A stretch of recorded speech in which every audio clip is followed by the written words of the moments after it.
안녕하십니까. 국민건강보험공단 대전 세종 충청 지역본부입니다. 건강보험 제도 안내 교육에 참여해주신 여러분을 진심으로 환영합니다. 제도 설명에 앞서서 건강보험공단은 사회보장 중추기관으로 국민의 건강을 지키고 삶의 질을 높이기 위해 노력해왔습니다. 또한 전국민 건강보장으로 국민의 건강 수준을 향상하는 데 기여해왔으며 노인장기요양보험은 어르신의 노후를 안심하고 보호할 수 있는 대표적인 제도로 자리매김하여 왔습니다. 건강보험공단은 국민 여러분과 함께하면서 혁신하고 변화하는데 최선의 노력을 다하겠습니다. 그럼 건강보험 제도 안내 교육을 시작하도록 하겠습니다. 오늘 설명드릴 내용은 사회보험과 건강보험제도, 더 건강보험 앱, 진료받은 내용 안내제도, 불법 개설기관과 공단 특사경 도입 필요성에 대해서 설명드리겠습니다. 제1장 사회보험과 건강보험 제도입니다. 그럼 사회보험이 무엇인지 알아보겠습니다. 사회보험이란 국민에게 발생하는 사회적 위험을 보험의 방식으로 대처함으로써 국민의 건강과 소득을 보장하는 그런 제도입니다. 사회보험의 종류에는 화면에 보이는 대로 5가지가 있는데요. 세부적인 내용은 다음 장에서 설명을 드리겠습니다. 우리나라에서 실시하고 있는 사회보험은 무엇이 있을까요? 질병과 부상에 대한 의료보장을 위해서 1977년부터 시행한 건강보험, 노후의 소득보장을 위해서 1988년부터 시행하고 있는 국민연금, 실업시 소득을 보장해주는 고용보험, 불의의 산재사고에 대하여 의료와 소득을 보장해주는 산재보험, 이렇게 4대 보험이라고 부르는 사회보험을 실시하고 있습니다. 여기에 5대 사회보험이라고 불리는 노인장기요양보험을 2008년부터 추가로 실시하고 있습니다. 이 중에 건강보험과 노인장기요양보험을 바로 국민건강보험공단에서 시행하고 있습니다. 사회보험과 민간보험에 대해서 알아보겠습니다. 사회보험은 가입 방식, 급여 내용, 관리 주체 등 모든 것이 법에 의해 규정되고 운영되고 있습니다. 이에 반해서 민간보험은 가입자와 관리 주체인 민간 기업의 계약에 의해서 성립됩니다. 대표적인 차이점으로는 사회보험은 내가 납부하는 보험료 금액과는 무관하게 똑같이 혜택을 받을 수 있으나 민간보험은 내가 납부하는 보험료 금액에 따라서 급여 내용과 폭이 달라집니다. 특히 건강보험에 있어서는 예를 들어 한 달에 보험료를 100만원 납부하는 가입자나 1만원을 납부하는 가입자나 혜택이 동일하다는 의미입니다. 사회보험의 관리비, 즉 인건비 등을 국가가 부담하고 있어서 우리가 납부하는 보험료는 전액 급여 혜택으로 돌려받고 있으나 민간보험은 영리를 목적으로 하는 민간기업이 운영하고 있기 때문에 가입자가 납부하는 보험료로 보험을 운영하고 관리비, 영업이익 등을 제공하고 나머지 돈으로 급여 혜택을 제공하기 때문입니다. 우리나라에서 시행되고 있는 사회보험은 앞서 말씀드린 건강보험, 연금보험 등 5대 보험이 있고 대표적인 민간보험으로는 생명보험, 실손보험, 교육보험 등이 있습니다. 이제 건강보험에 대해서 알아볼 차례입니다. 건강보험 제도는 국민의 질병이나 부상으로 인한 고액의 치료비가 가계에 부담되는 것을 방지하고 국민 건강을 국가가 나서서 보호하기 위한 목적으로 만들어진 사회보장 제도입니다. 그리고 건강보험은 사회보험으로서 강제 가입을 원칙으로 일정한 법적 요건을 충족한 우리나라 국민이라면 모두 건강보험의 자격을 취득하게 됩니다.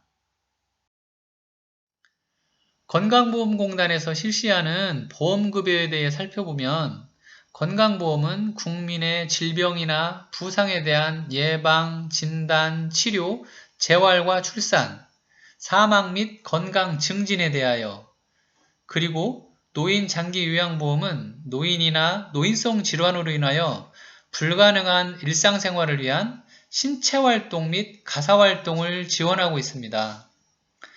결국에 건강보험은 태어나서 사망까지 모든 질병과 부상, 그리고 노인성 질환에 대해서 보험급여를 실시하고 있는 것입니다. 이렇게 건강보험제도는 우리 일상생활과 떼어낼래야 떼어낼 수 없는 친숙한 제도가 되었는데요. 이러한 건강보험제도가 전 국민에게 적용되기까지 다른 나라는 몇 년이나 걸렸을까요? 사회보험을 최초로 도입하였던 독일은 127년이 걸렸습니다. 복지국가의 대명사 벨기에는 118년, 오스트리아 79년, 룩셈부르크 72년, 일본이 36년이 걸렸습니다. 1977년 최초로 건강보험을 도입한 우리나라는 제도 도입 12년 만인 1989년 전국민 건강보험을 달성하였습니다. 이는 세계에서 유례없는 최단기간의 일입니다. 2022년에 광복절 77주년 기념 한국인 인식조사를 실시한 결과입니다. 우리나라 국민들이 자부심을 느끼는 요소는 어떤 게 있을까요? 라는 물음에 우리나라의 의료 시스템이 자부심을 느끼는 요소 2순위에 뽑혔다고 합니다. 지금 이 강의를 듣고 계시는 여러분들의 묵묵한 노력이 큰 일조를 하였다고 생각합니다. 오래전 영화이긴 하지만 미국의 의료 시스템을 다룬 영화 시코를 보면 우리나라의 건강보험과 의료 시스템이 얼마나 선진적이고 합리적인지 판단할 수 있는 좋은 영화였던 것 같습니다.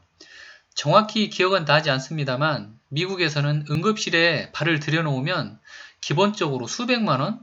아마 어마어마한 비용이 나온다고 하고 병원에서 출산 시에는 약 1만 불에서 5만 불을 치러야 한다고 하는데요. 우리나라 의료 시스템이 얼마나 잘 돼 있는지 확인할 수 있는 시간이었습니다.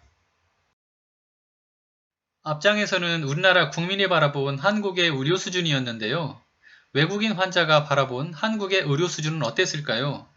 2022년 외국인 환자 한국 의료 이용 경험 및 만족도 조사 결과 보고입니다.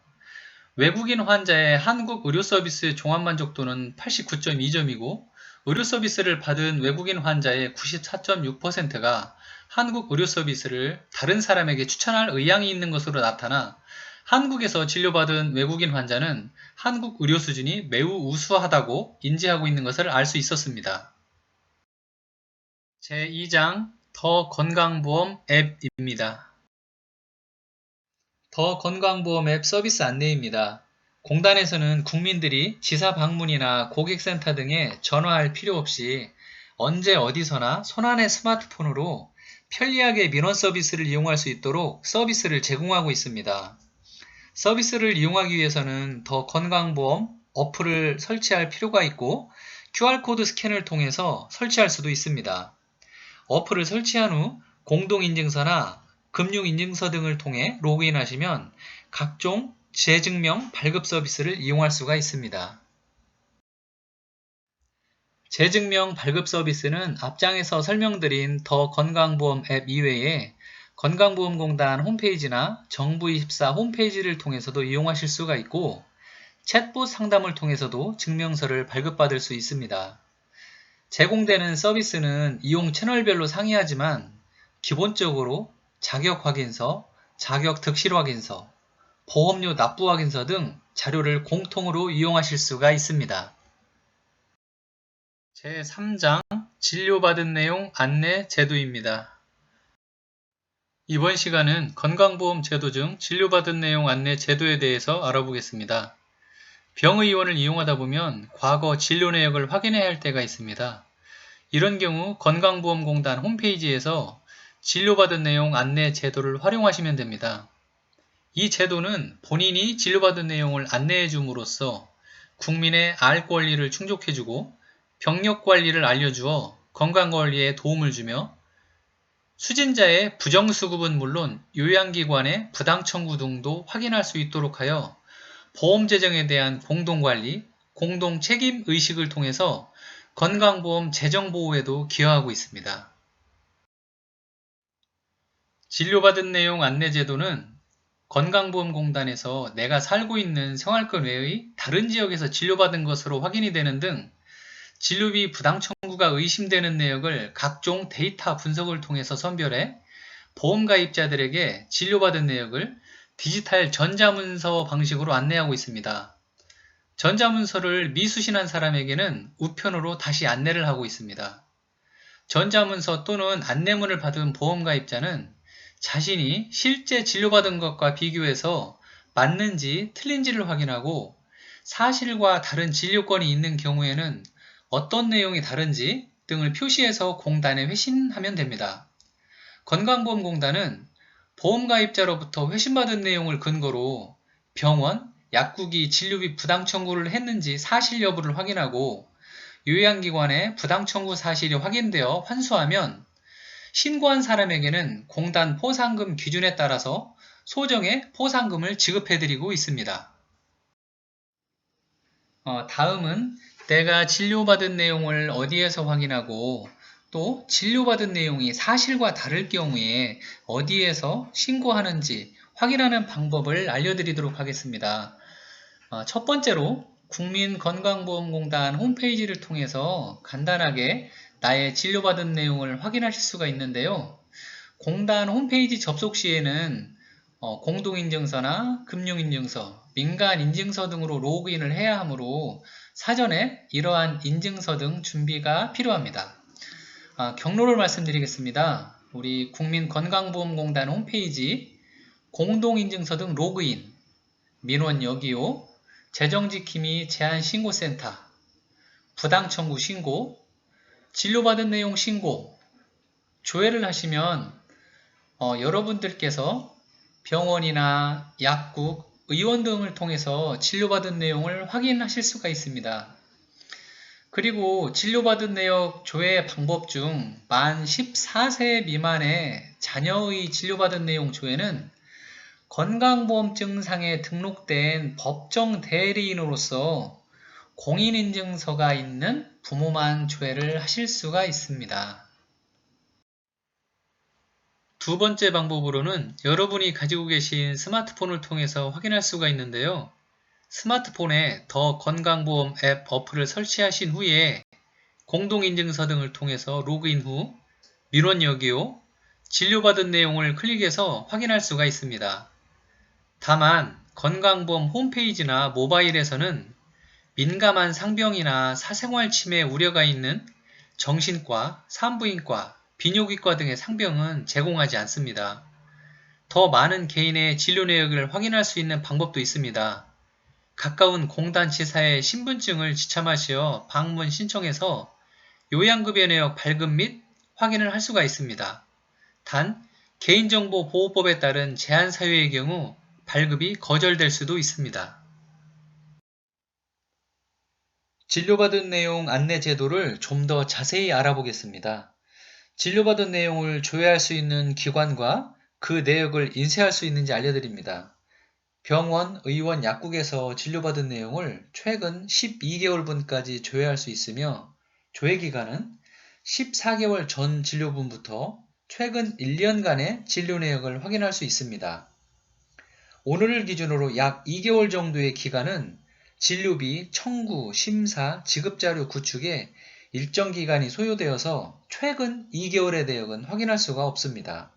그리고 홈페이지에서 조회된 내역을 인쇄할 수도 있습니다. 진료받은 내용을 어떠한 방법으로 안내하며 어떻게 확인하는지에 대하여 알아보겠습니다.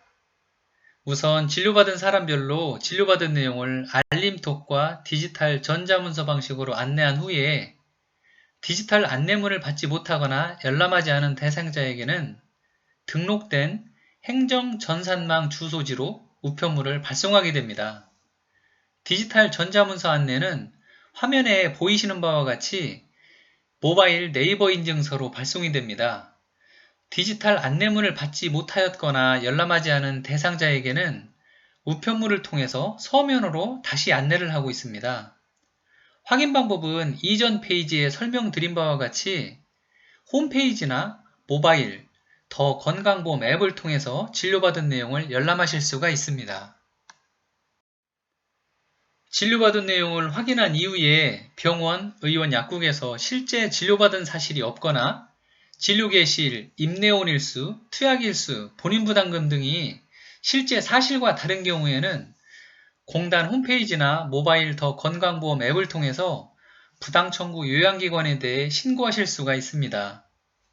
한 분 한 분의 신고는 국민의 부담으로 마련된 보험 재정을 알뜰하게 지키고 여러분의 보험료 부담을 덜어드리는데 귀중한 자료가 됩니다. 사실과 다른 경우에는 위 경로를 통해서 신고해 주시면 감사하겠습니다. 그리고 신고 방법은 다음 페이지에서 자세히 안내를 드리겠습니다.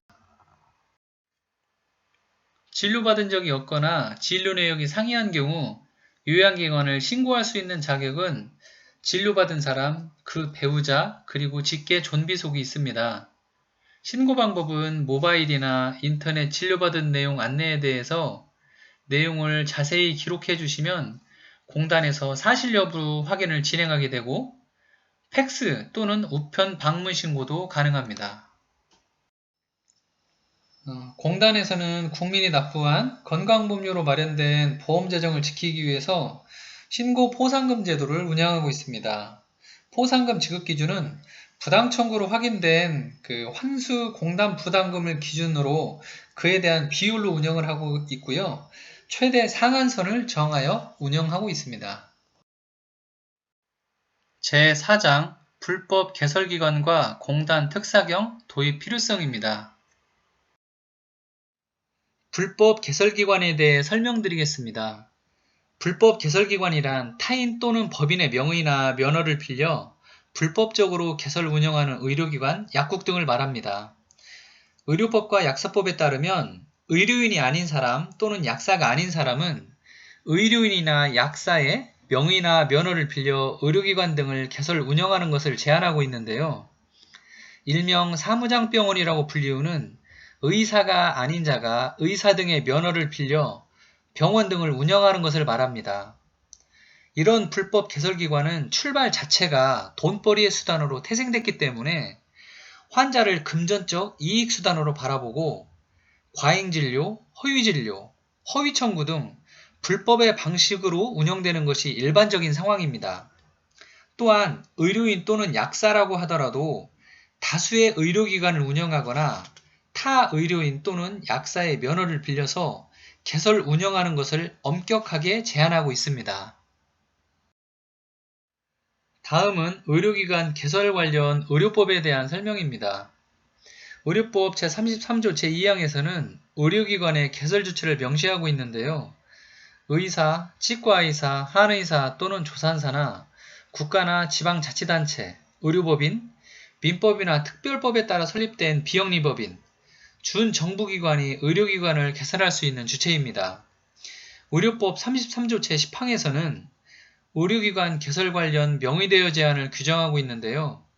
의료기관을 개설 운영하는 의료법인 등은 다른 자에게 법인 명의를 빌려줄 수가 없고 의료인이라고 하더라도 다른 의료인이나 의료법인 등의 명의로 의료기관을 개설할 수는 없습니다. 또한 의사, 치과의사 등 의료인은 둘 이상의 의료기관을 개설 운영할 수 없다고 규정하고 있으나 다만 2개 이상의 면허를 소지한 자가 의원급 의료기관을 개설하는 경우 하나의 장소에 한하여 면허 종별에 다른 의료기관을 함께 개설할 수 있습니다. 불법 개설기관의 유형에 대해 살펴보겠습니다. 대표적인 유형으로 앞서 설명드렸듯이 일명 사무장병원입니다. 첫째 유형은 의료인이 아닌 자가 의료인의 면허를 빌려서 서류상에는 의사를 대표자로 설정하고 의사를 고용하여 급여를 주고 운영하는 일명 사무장병원이 대표 유형입니다.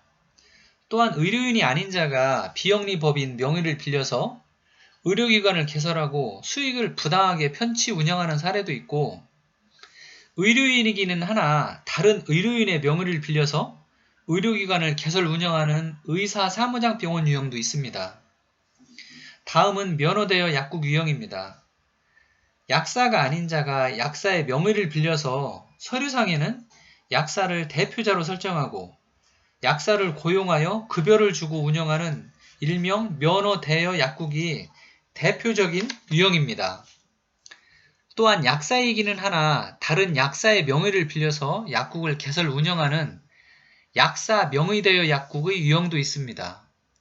앞서 설명드렸지만 이러한 유형 모두 의료법과 약사법에서 개설의 주체를 엄격하게 제한하고 있는 불법 행위입니다.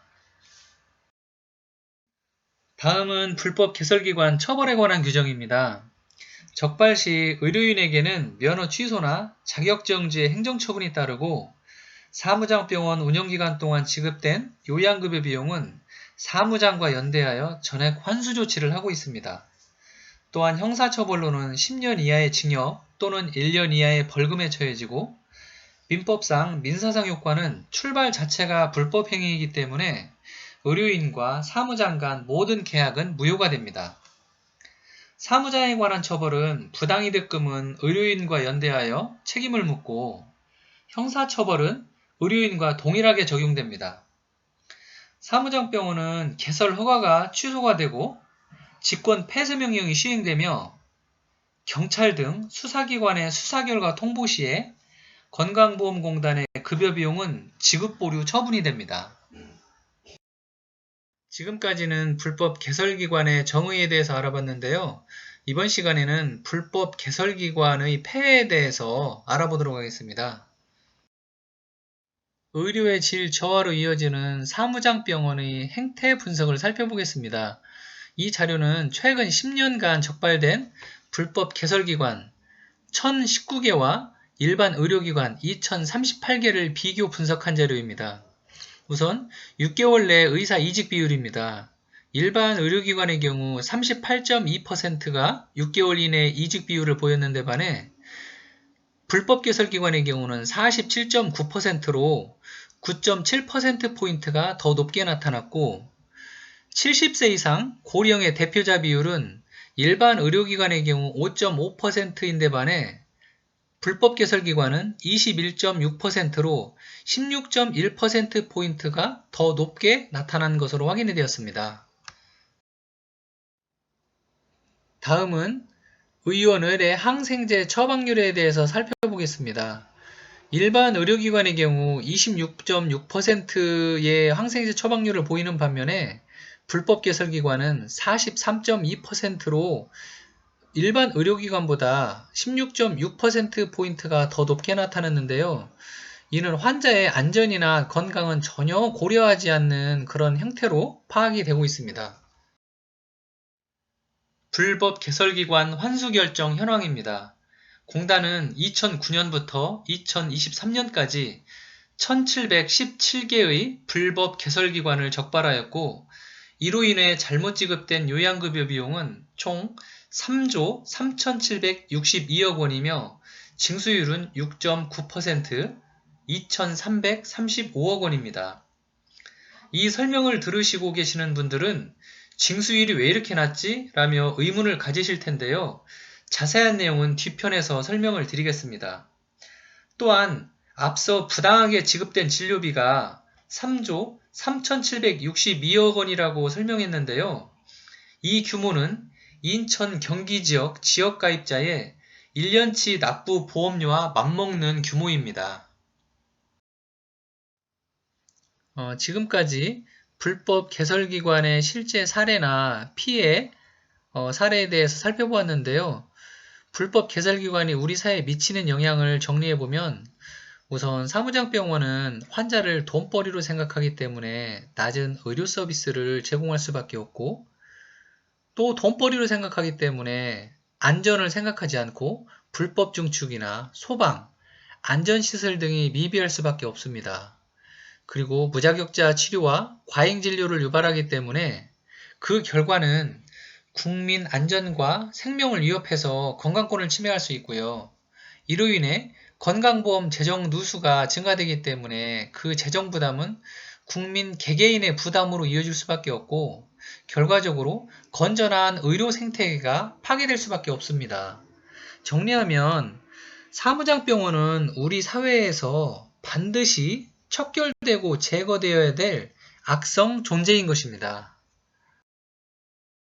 다음은 현행 단속체계의 문제점에 대해서 알아보겠습니다.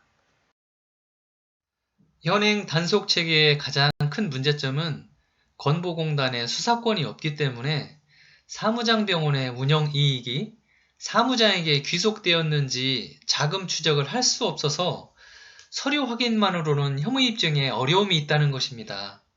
또한 사무장병원이 자료 제출 요구를 기피할 경우에 수사권 부재로 계좌 등 자금 흐름 파악을 위한 자료 확인을 할 수가 없어서 불법 개설을 입증하는 데 한계가 있습니다. 현행 수사체계의 한계로 신속한 수사 진행이 어렵다는 것입니다. 사무장병원 등의 수사는 의료기관의 개설 운영, 경제적 성과 귀속 및 근무자 현황과 약제 구입 과정 등 내부 전반의 사정을 잘 파악하여서 불법행위 사실을 입증할 보건의료 관련 전문지식 보유가 필요합니다.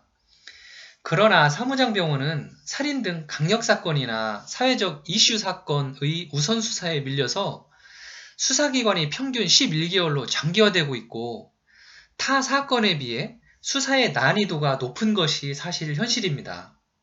이렇듯 수사기간이 길어지다 보니 적발이 되어도 수사기간 동안 재산 빼돌림, 즉 사회행위로 부당이득을 징수하는 데 어려움이 있고 징수율도 낮게 나타나고 있는 것입니다. 다음으로 복지부와 지자체에 특사경이 설치되어 있지만 전문성이 부족하다는 데 어려움이 있습니다. 복지부의 경우 특사경을 2019년 1월부터 운영 중에 있으나 운영 인력이 3명으로 인력 부족에 따른 직접 수사가 어렵고 면허대여 약국에 수사권이 없어 한계가 있습니다. 지자체도 특사경을 운영하고 있으나 민생, 식품, 공중위생 등 18개 분야에 걸친 광범위한 직무 범위와 잦은 인사이 등으로 인해서 의료기관 등 불법 개설기관 수사에 대한 전문성이 부족하게 됩니다. 이상으로 현행 단속체계의 문제점에 대해서 살펴봤습니다. 특사경 도입의 필요성입니다. 특별사법경찰권, 일명 특사경 도입이 필요한 이유를 알아보기에 앞서서 특사경의 의미를 알아보도록 하겠습니다. 특사경은 형사소송법 제197조에 따라 일반 범죄 이외에 특수 전문 분야에 대해 사법경찰이 아닌 행정공무원 등에게 사법경찰 업무를 수행하도록 하는 제도입니다.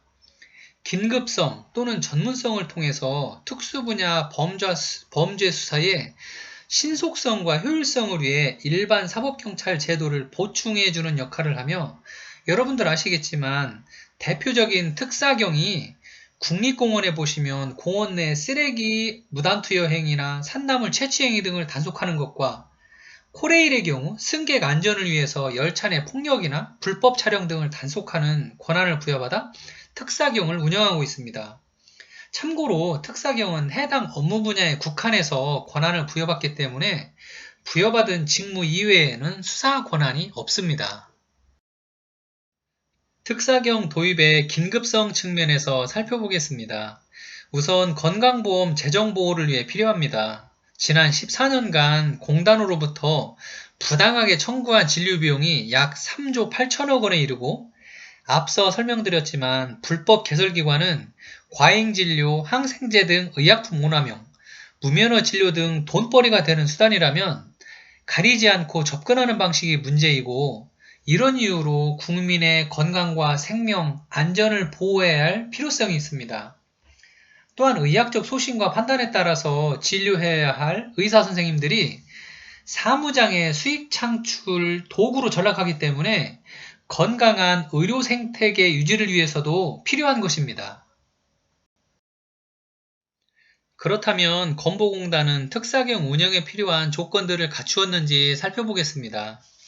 첫째, 건보공단은 풍부한 경험이 있습니다. 공단은 2014년부터 현재까지 약 10년 동안 1775개의 불법 개설기관 행정조사를 수행하여 풍부한 노하우를 축적하고 있습니다. 둘째, 건보공단은 전문인력과 시스템을 보유하고 있습니다.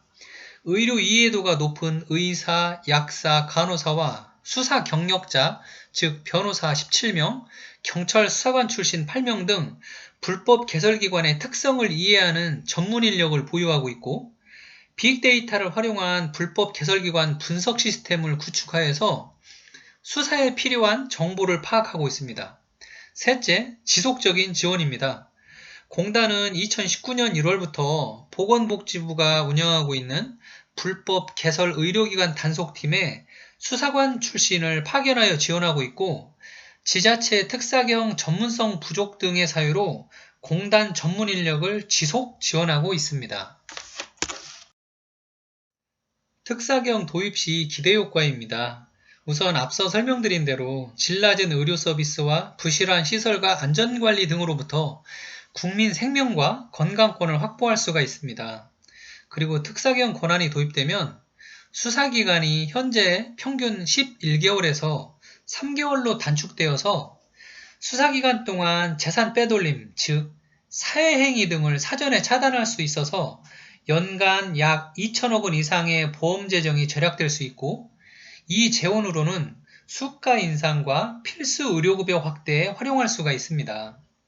마지막으로 선량한 의료기관들이 진료에만 전념할 수 있는 건전한 의료 생태계를 조성할 수 있게 됩니다. 이번에는 불법 개설기관 신고와 포상금 제도에 대해 알아보겠습니다. 이런 병의원은 조심하자입니다.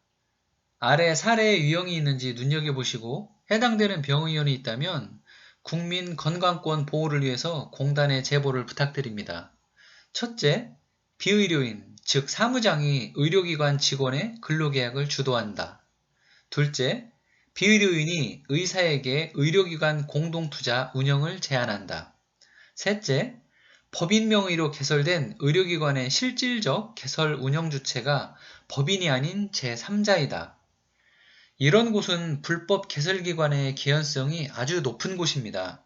주변에 이런 의료기관이 있는지 눈여겨볼 필요가 있겠죠? 다음은 신고 대상 유형으로 국민 입장에서는 이런 병의원을 의심해 볼 수 있겠습니다. 첫 번째, 개설자는 자주 바뀌는데 직원은 그대로 승계하여 개설한 기관. 두 번째, 동일 명칭, 동일 장소에서 개설자만 2년 내 3회 이상 자주 변경한 기관. 세 번째, 고령인 의사가 의료행위를 하고 입원실을 운영하는 기관. 네 번째, 민원신고, 구체적인 증거자료 등으로 불법 개설이 의심되는 기관. 이런 기관도 주의 깊게 살펴볼 필요성이 있겠습니다. 불법 개설기관 신고 방법을 설명드리겠습니다. 앞서 설명드렸듯이 신고 방법은 국민건강보험공단, 국민권익위원회, 수사기관, 즉 경찰, 감사원, 보건소, 유관협회 등을 통해 신고하실 수 있고, 신고 방법은 맨 앞에서 자세히 설명드렸듯이 공단 홈페이지 신고센터, 더 건강보험 모바일 앱, 공단의 전화나 방문 접수 등을 통해서 신고할 수가 있습니다. 이렇게 불법 개설기관은 사안이 중대하다 보니 신고자에 대한 포상금 제도도 운영하고 있습니다. 요양기관 종사자 또는 이용자 등 신고할 수 있는 대상을 나열해 놓았으나 누구나 신고를 할 수가 있고요. 공단 확인 결과 부당으로 확인된 경우 신고인에게 포상금을 지급하는 제도입니다. 포상금 제도는 국민건강보험법 제104조 포상금의 지급에 따라서 법적 근거를 기반으로 운영되고 있습니다. 다음은 신고 포상금액 지급액인데요. 요양기관 종사자와 일반인 신고로 구분하여서 운영을 하고 있습니다. 요양기관 종사자 신고 시 최고 20억 원, 일반인 신고 시 최고 500만 원이 지급되고, 포상금 결정은 신고된 기간의 환수 금액에 대한 일정 비율을 적용하기 때문에 환수 금액이 많아질수록 포상금도 많아지는 구조입니다. 참고로 신고자에 대한 신분은 절대적으로 보호가 됩니다. 다음은 포상금 지급 사례입니다. 참고하시기 바랍니다. 사례 1은 사무장이 의사를 고용하여 의료기관을 개설 운영한 사실을 내부 종사자가 신고하여서 13억 원을 환수하였고, 신고자에게는 1억 1천만 원의 포상금을 지급하였습니다. 사례 2는 의사가 아닌 무자격자 수술 등 의료행위 사실을 내부 종사자가 신고하여 3억 6천만 원을 환수하였고, 신고자에게는 3,400만 원의 포상금을 지급한 사례가 있었습니다. 지금까지 건강보험 제도와 불법 개설기관, 즉 사무장병원 등에 대해 살펴보았습니다. 앞서 말씀드렸듯이 국민건강보험공단은 국민보건과 사회보장 증진으로 국민의 삶의 질 향상과 노후의 건강 증진, 생활 안정을 위해 최선의 노력을 다하겠습니다. 아울러 향후 보다 나은 건강보험 제도 설명을 위해 설문조사를 진행하고 있습니다. 스마트폰 QR코드를 활용하여 설문 참여를 부탁드립니다. 지금 여러분들께서 화면에 보이시는 QR코드로 접근하시면 됩니다. 이 설명에 참여하신 여러분들 항상 건강하시기를 기원드립니다. 감사합니다.